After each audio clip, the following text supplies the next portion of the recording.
la France a joué un rôle absolument crucial dans la naissance des États-Unis. Sans l'intervention française, il est fort probable que l'insurrection des 13 colonies américaines contre la couronne britannique aurait échoué. On ne va pas réécrire l'histoire, mais depuis qu'ils existent, les États-Unis ont une relation très particulière avec la France. Une relation souvent fraternelle, mais un peu comme deux frères qui se chamaillent souvent et qui, sans jamais s'affronter, n'hésitent pas à s'opposer. Dans cet épisode, je vais justement vous raconter comment le général de Gaulle a imposé à l'armée américaine de quitter la France. Revenons en 1958. Après son retour au pouvoir, le général de Gaulle officialise le programme nucléaire militaire français.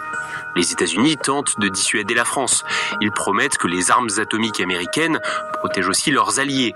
D'après eux, la France n'a pas besoin d'avoir l'arme nucléaire. Mais le général de Gaulle voit les choses autrement. La France doit avoir en sa possession tous les moyens d'assurer sa souveraineté.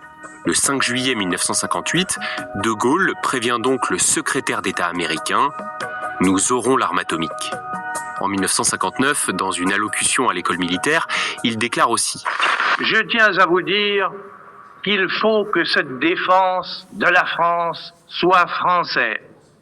C'est une idée qui ne nous a pas toujours été très familière ces dernières années, je le sais. Il est indispensable qu'elle le redevienne. Un pays comme la France, s'il lui arrive de faire la guerre, il faut que ce soit sa guerre. » Cette même année, de Gaulle annonce que la France ne stockera plus sur son territoire d'armes nucléaires américaines. Et un an plus tard, le 13 février 1960, le premier essai nucléaire français, Gerboise bleue, est réalisé avec succès à Regan, dans le Sahara algérien.